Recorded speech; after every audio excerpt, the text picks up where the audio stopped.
স্বাগত সংবাদ সন্ধ্যায়, সাথে আছি তাসনিমে জান্নাত অর্থী এবং আমি আলী আশরাফ। জানাবো বার্তা কক্ষের সর্বশেষ।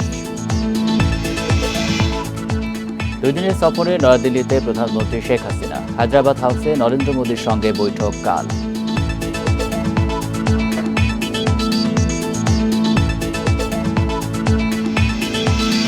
সিলেট সুনামগঞ্জে পানি কমছে, প্লাবিত হচ্ছে মৌলভীবাজার, হবিগঞ্জ ও নেত্রকোনা। উত্তরাঞ্চলেও বন্যার আভাস।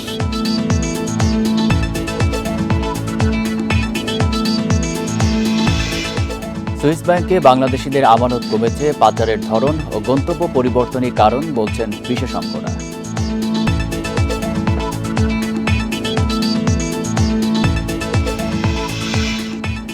উখিয়া টেকনাফে রোহিঙ্গা শিবিরে অস্ত্রের মহড়া, অপহরণ আতঙ্ক। 6 মাসে 20 হত্যা, রাত জেগে পাহারা।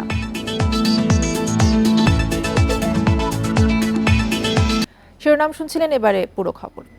2 দিনের রাষ্ট্রীয় সফরে বিকেলে নয়াদিল্লি পৌঁছেছেন প্রধানমন্ত্রী শেখ হাসিনা। প্রধানমন্ত্রী ও তার সফরসঙ্গীদের বহনকারী বিমান বাংলাদেশ এয়ারলাইন্সের বিশেষ ফ্লাইট বিকেল 3:30টায় নয়াদিল্লির পালাম বিমানবন্দরে অবতরণ করে। ভারতের উচ্চ পর্যায়ের প্রতিনিধি দল এবং বাংলাদেশের হাই কমিশনার মোহাম্মদ মোস্তাফিজুর রহমান বিমানবন্দরে শেখ হাসিনাকে অভ্যর্থনা জানান। আজ প্রধানমন্ত্রীর সাথে সাক্ষাৎ করবেন ভারতের পররাষ্ট্রমন্ত্রী এস জয়শঙ্কর। এই সফরে বাণিজ্য, বিনিয়োগ, যোগাযোগ, নিরাপত্তার পাশাপাশি তিস্তা ইস্যুতে আলোচনা হতে পারে। সই হতে পারে 10টি সমঝোতা স্মারক ও চুক্তি। কাল সকালে ভারতের রাষ্ট্রপতি ভবনে প্রধানমন্ত্রী শেখ হাসিনাকে লাল গালিচা সংবর্ধনা ও গার্ড অফ অনার দেওয়া হবে। পরে হায়দ্রাবাদ হাউসে নরেন্দ্র মোদীর সাথে বৈঠক হবে। ভারতের রাষ্ট্রপতি দ্রৌপদী মুর্মুর সাথেও সাক্ষাৎ করবেন শেখ হাসিনা।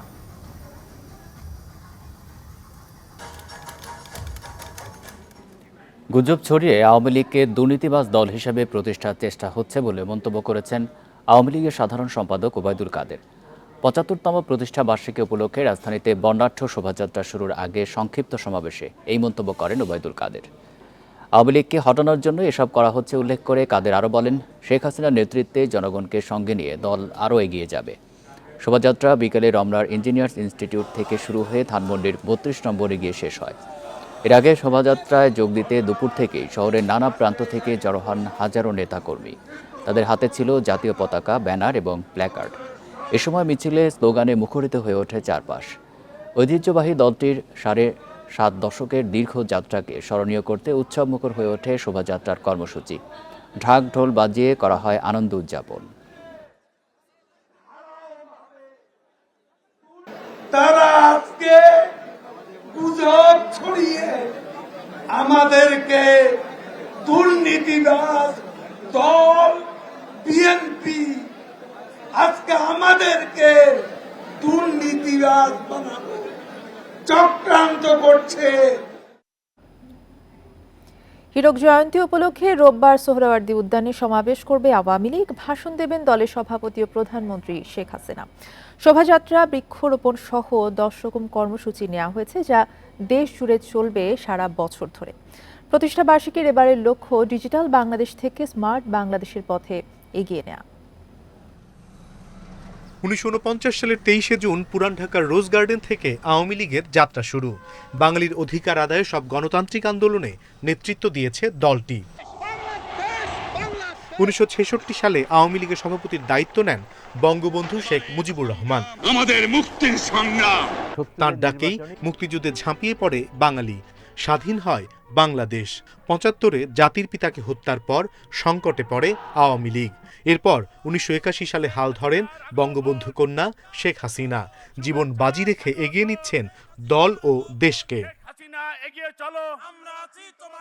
54 সালে যুক্তফ্রন্ট, 56 সালে আওয়ামী লীগ যখন প্রধান দল হিসেবে ক্ষমতায় আসে, আজকে যেই উন্নয়ন প্রকল্পগুলি দেখছি সেই ভিতগুলি আওয়ামী লীগের করা, যেটা আওয়ামী লীগের অনেক নেতাকর্মী জানেন না।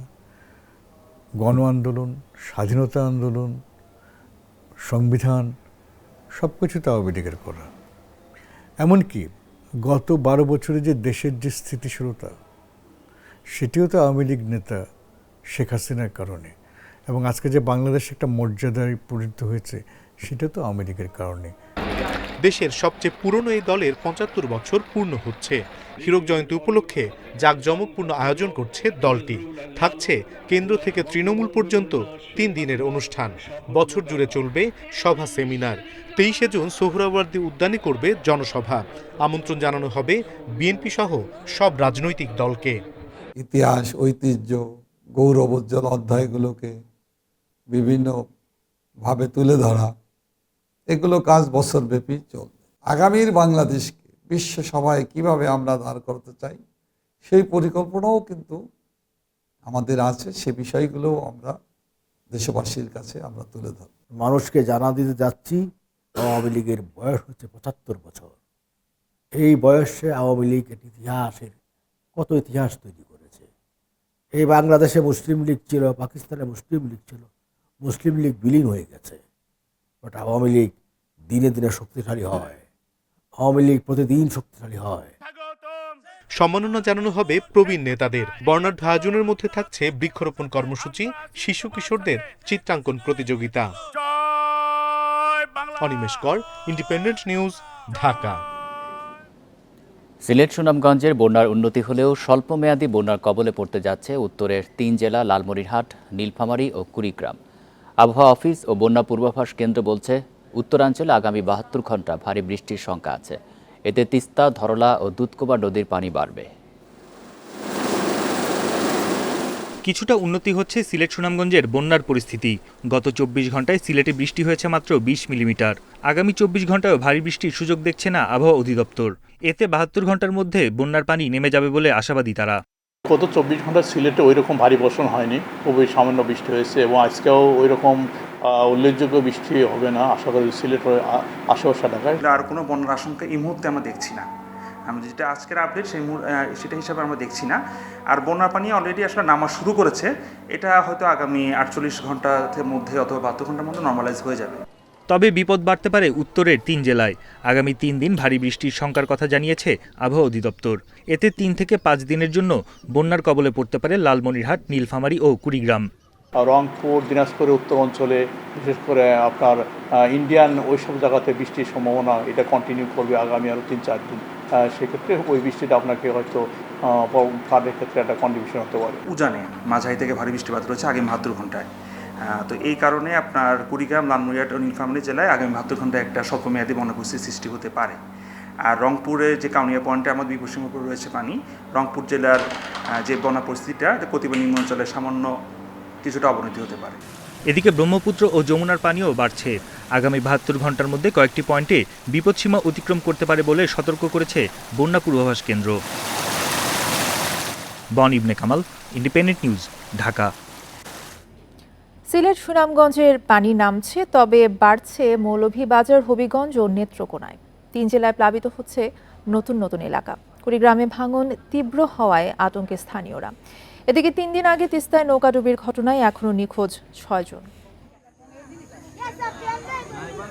উজানে নেমে আসা ঢলে মৌলভীবাজারের ৭ উপজেলার ৫ শতাধিক গ্রাম প্লাবিত হয়েছে। এর মধ্যে বড়লেখা, কুলাউড়া ও জুড়ি উপজেলার নতুন নতুন এলাকা প্লাবিত হচ্ছে। পানিবন্দী প্রায় ৩ লাখ মানুষ। নলকূপ ডুবে যাওয়ায় দেখা দিয়েছে বিশুদ্ধ পানির সংকট। এর আগে অনেকবার বন্যা হয়েছে, তবে সারা মৌলভীবাজার জুড়ে এত বন্যা বা বৃহত্তর সিলেট জুড়ে এত বন্যা হয় নাই। প্রায় ৫-৬ লাখ টাকার আমার ক্ষতি হয়েছে ভাই। আমার এখন বড় ক্ষেত্রে আসলে সব ধান ওখানে ফেলাই। হবিগঞ্জে বুধবার থেকে তলিয়ে নবীগঞ্জে ৩ ইউনিয়নের বেশিরভাগ এলাকা। কুশিয়ারার বাঁধ উপচে লোকালয়ে পানি প্রবেশ করে ১০,০০০ মানুষ পানিবন্দী। আশ্রয়কেন্দ্রে আছেন ৩ শতাধিক। নেত্রকোনায় কর্মাকান্দার পর সদর, বারহাট্টা, খালিয়াজুড়ি, মোহনগঞ্জ ও দুর্গাপুরের অন্তত ১২০ গ্রাম বন্যার কবলে। গ্রামীণ রাস্তা তলিয়ে চলাচলে তৈরি হয়েছে দুর্ভোগ। এদিকে বন্যা পরিস্থিতির অবনতির আশঙ্কায় জেলায় প্রস্তুত রাখা হয়েছে ২৮৯টি আশ্রয়কেন্দ্র। জলের মধ্যে আমরা বসবাস করতেছি, বাচ্চা কাচ্চা লইয়া খুব কষ্ট করতেছি। ২-৩ দিনে ভারী বর্ষণ বৃষ্টিতে আমাদের গ্রামের অনেক বাড়িতে পানি উঠছে এবং গরু ছাগল নিয়ে অনেকেই অসুবিধার মধ্যে আছে।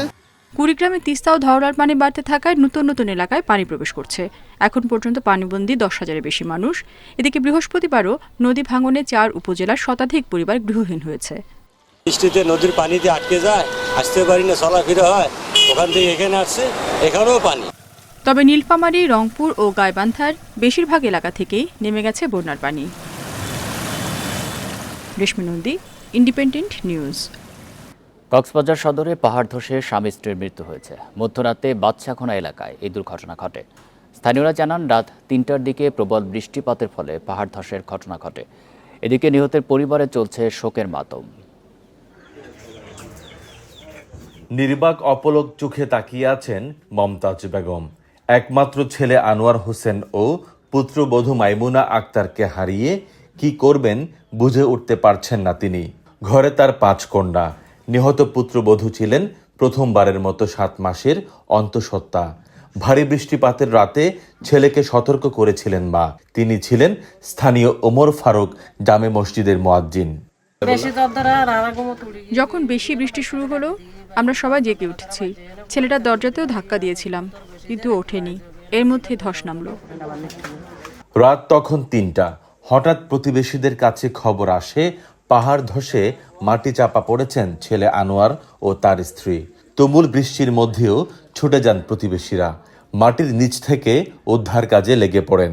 8 ঘন্টার চেষ্টায় মাটি সরিয়ে উদ্ধার করা হয় 2 জনের মরদেহ। পাহাড় যখন পড়ছে তখন একটা নিকট একটা আওয়াজ, তখন এর চাচি এসে বলে আমার ছেলে হারিয়ে তলে পড়ে গেছে। মাটির নিচ থেকে চাপা পড়ে আছে, এখান থেকে ওদেরকে তুলে ফেলছি, আমরা উদ্ধার করছি মানুষজন দেখে। এদিকে ঘটনাস্থল পরিদর্শন করেছেন কক্সবাজার পৌরসভার প্যানেল মেয়র। ভারী বৃষ্টিপাতে মানুষকে সচেতন করলেও অনেকেই নিজেদের বাসস্থান থেকে অন্যত্র যেতে চান না বলে জানান তিনি। তাদেরকে নিরাপদ স্থানে নিয়ে যাওয়ার জন্য আমরা এখানে মাইকিং করি, তাদেরকে উদ্ধার কাজ চালিয়ে যাই। তারা নিজেদের বাসস্থান ছেড়ে কোথাও যাওয়ার জন্য তারা আগ্রহ প্রকাশ করে না। কক্সবাজার পৌরসভায় অন্তত 10,000 মানুষ পাহাড় ধসের ঝুঁকিতে রয়েছেন। এর আগে মঙ্গলবার রাতে কক্সবাজারের উখিয়ার 4টি রোহিঙ্গা ক্যাম্পে পাহাড় ধসে 2 শিশু সহ 10 জন নিহত হয়েছেন। তৌফিকুল ইসলাম, ইন্ডিপেন্ডেন্ট নিউজ, কক্সবাজার। সুইস ব্যাংকে বাংলাদেশিদের আমানত নেমে এসেছে 234 কোটি টাকায়। 2022 সালের তুলনায় 2023 সাল শেষে কমার হার প্রায় 68%। সুইস ন্যাশনাল ব্যাংকের বার্ষিক আর্থিক প্রতিবেদনে উঠে এসেছে এই তথ্য। তবে এর মানে অর্থ পাচার কমা নয়, পাচারের ধরন ও গন্তব্য পরিবর্তন বলে মনে করছেন অর্থনীতিবিদরা। ধনীদের গোপন অর্থ রাখার জন্য বিখ্যাত সুইস ব্যাংক রীতিমতো আইন করে গ্রাহকদের নাম পরিচয় গোপন রাখার শর্ত কঠোরভাবে পালন করত তারা। তবে সম্প্রতি দেশটির ব্যাংকগুলোতে কমেছে জমা রাখা অর্থের পরিমাণ। এসএনবির বার্ষিক প্রতিবেদন অনুযায়ী 2022 সালের শেষে বাংলাদেশিদের জমা ছিল প্রায় 730 কোটি টাকা। 2023 সালে তা কমে দাঁড়িয়েছে 234 কোটিতে। এক বছরে 496 কোটি টাকা তুলে নিয়েছেন বাংলাদেশিরা। এতে জমা অর্থ 28 বছরের মধ্যে দাঁড়িয়েছে সর্বনিম্ন পর্যায়ে। তবে এর একাধিক কারণের কথা বলছেন অর্থনীতিবিদরা। রিজার্ভটা তো বাংলাদেশে থাকে না, রিজার্ভটা বাইরেই থাকে, কিছু অংশ সুইস ব্যাংকে থাকে। তো সেই টাকাটা কমে থাকতে পারে, কারণ আমাদের তো রিজার্ভ কমে গেছে সবারই, সেটা একটা সাথে সঙ্গতিপূর্ণ। বাংলাদেশের রিজার্ভ কমেছে, বিক্রি হয়েছে রিজার্ভটা, তো বিক্রি হলে কোথা থেকে নিবে? কিছু অংশ হয়তো ফেডারেল রিজার্ভ থেকে নিচ্ছে, কিছু অংশ হয়তো সুইস ব্যাংকের থেকে কমানো হয়েছে, এটা খুবই সম্ভব। পাশাপাশি আমানতের ক্ষেত্রে আগে যে গোপনীয়তা সুইস ব্যাংকগুলো রক্ষা করত, এখন আর তা নেই। সে কারণে দুবাই সহ মধ্যপ্রাচ্য, দক্ষিণ পূর্ব এশিয়া ও পূর্ব ইউরোপের দেশে পাচার ও বিনিয়োগ বাড়ছে। সেভাবে নির্ভরযোগ্য ব্যাংক নয় তারা, কিন্তু সরকারিভাবে তথ্য চাইলে সরকার সেই তথ্য দিয়ে দেয়। আমি টাকাটা রাখবো দুবাইতে, আমি টাকা রাখবো সিঙ্গাপুরে, আমি টাকা রাখবো বাড়িঘর কিনে ফেলবো লন্ডনে। সুইস কেন্দ্রীয় ব্যাংকের তথ্য অনুযায়ী সুইজারল্যান্ডের ব্যাংকে শুধু বাংলাদেশি নয়, কমেছে ভারত, পাকিস্তান, সিঙ্গাপুর ও নেপালের নাগরিকদেরও অর্থ। ইফাতারা, ইন্ডিপেন্ডেন্ট নিউজ। পবিত্র হজ পালন শেষে দেশে ফিরতে শুরু করেছেন হাজিরা। শুক্রবার ভোরে প্রথম ফ্লাইটে ফেরেন 417 জন। দিনভর 10টি ফ্লাইটে দেশে ফিরবেন 4000 হাজি। হজের সুষ্ঠু ব্যবস্থাপনায় সন্তুষ্টির কথা জানান তারা। প্রতিবছর বিশ্বের বিভিন্ন প্রান্ত থেকে লাখ লাখ মানুষ হজ করতে সৌদি আরব যান। চলতি বছর সৌদি আরব সহ অন্যান্য দেশ মিলিয়ে হজে অংশ নিয়েছেন মোট 18,33,164 জন, যার মধ্যে বাংলাদেশ থেকে অংশ নেন 85,000 জন। হজের আনুষ্ঠানিকতা শেষে দেশে ফেরার পালা হাজিদের। শুক্রবার ভোরে বাংলাদেশ বিমানের একটি ফ্লাইটে দেশে ফেরেন 417 জন। এর মধ্য দিয়ে শুরু হয় ফিরতি হজ ফ্লাইট। দেশে ফিরে সৌদি আরব অংশে হজের সুষ্ঠু ব্যবস্থাপনার কথা জানান হাজিরা। হজের 5 দিন, সেই 5 দিন আমরা অনেক কিছু হেল্প পেয়েছি। অনেক কাছে ছিলাম, অনেক হাঁটাও অনেক কম লাগছে এবং পরিশ্রম অনেক কম হয়েছে আর কি। কোনো অভিযোগ নেই, সুন্দর হয়েছে, যদিও একটু দূরে পড়ছে আমাদের ইয়াটা আর কি, মানে হোটেলটা, আর নাহলে এমনি খুব সুন্দর ব্যবস্থাপনা। মাশাআল্লাহ ভালোই ছিল। আল্লাহর কাছে যতটুকু মনের ভাষা ব্যক্ত করার, আল্লাহর ইচ্ছায় সবই করতে পেরেছি, কোনো সমস্যা হয় নাই। হজে দেশ ও মুসলিম উম্মার শান্তি কামনায় দোয়া করেছেন বলেও জানান হাজিরা। হজের সমস্ত কার্যক্রম খুব সুন্দরভাবে হয়েছে এবং আল্লাহর কাছে আমরা আমাদের নিজেদের জন্য, পরিবারের জন্য, দেশের জন্য, সমস্ত মুসলিম উম্মার জন্য আমরা দোয়া করেছি। আল্লাহর কাছে তওবা করেছি, গুনাহ মাফ, মাগফিরাত, এটাই তো বড় চাওয়া। আলহামদুলিল্লাহ খুবই সুন্দর হয়েছে সবকিছু। সবার জন্য ক্ষমা চেয়েছি, আল্লাহ তুমি সবাইকে ক্ষমা করো, যারা আসছে সারা পৃথিবীর মুসলমান, তুমি তাদের হজ কবুল করো, এইটাই আমার চাওয়া ছিল। ফিরতি হজ ফ্লাইট শেষ হবে আগামী 22 জুলাই। বিমান বাংলাদেশ এয়ারলাইন্স অর্ধেক হজযাত্রী পরিবহন করবে, বাকি অর্ধেক পরিবহন করবে সৌদিয়া ও flynas airlines. Adilur Rahman, independent news, Dhaka. বাংলাদেশে আশ্রিত রোহিঙ্গাদের একাধিক সন্ত্রাসী গ্রুপ অত্যাধুনিক অস্ত্রে তটস্থ করে রেখেছে উখিয়া টেকনাফের জনপদ। রাতে ক্যাম্পগুলোতে নেমে আসে অপহরণ আতঙ্ক। অস্ত্রের মহড়া চলে রোহিঙ্গা শিবিরের বাইরেও। গত 6 মাসে শুধু ক্যাম্পে খুন হয়েছে 20 থেকে 22 রোহিঙ্গা। কক্সবাজারের উখিয়া ও টেকনাফের 34টি শিবিরে বাস করে প্রায় 10 লাখ রোহিঙ্গা। আশ্রয় নেয়ার কিছুদিন পরেই আধিপত্য বিস্তারকে কেন্দ্র করে তাদের মাঝে তৈরি হয় একাধিক সশস্ত্র গ্রুপ, শুরু হয় খুনোখুনি। পুলিশের হিসাবে গত 6 মাসে ক্যাম্পগুলোতে নিজেদের বিরুদ্ধে লাশ পড়েছে 20 থেকে 22টি। অত্যাধুনিক অস্ত্রের মুখে অপহরণ হয়েছে অনেকে। এ কারণে 1 ও 4 নাম্বার সহ অনেক ক্যাম্পে রাত জেগে পাহারার ব্যবস্থা করা হয়েছে। আমরা প্রতিদিন রাতে এবং সকালে পাহারা বসাই। রাতে 5 জন ও সকালে 5 জন করে ক্যাম্পে পাহারা দেয়। প্রায় রাতেই গোলাগুলি হয়, প্রতিপক্ষকে মেরে ফেলে তারা পালিয়ে যায়। রাতের বেলায় মুখে কাপড় বেঁধে এসে একে অপরের উপর হামলা চালায়, কুপিয়ে ও গুলি করে তারা পালিয়ে যায়। আমরা তাদেরকে চিনি না। রোহিঙ্গা সন্ত্রাসীদের ভয়ে আতঙ্কে আছে স্থানীয় বাঙালিরাও। তারা বলছেন যুদ্ধে ব্যবহার হয় এমন ভারী অস্ত্র দেখা যায় রোহিঙ্গাদের হাতে। তাদের মধ্যে বিভিন্ন গ্রুপ আছে। এই গ্রুপের কারণে এবং মরণ নেশা, ইয়াবা কারবারের অর্থের কারণে এই হত্যাকাণ্ডগুলো হচ্ছে বলে আমার মনে হয়। পুলিশ বলছে নানা সময়ে অভিযান চালিয়ে অনেক অস্ত্র উদ্ধার করা হয়েছে। গত 6 মাসে প্রায় 20 থেকে 22টা মার্ডার হয়েছে বিভিন্ন ঘটনায়।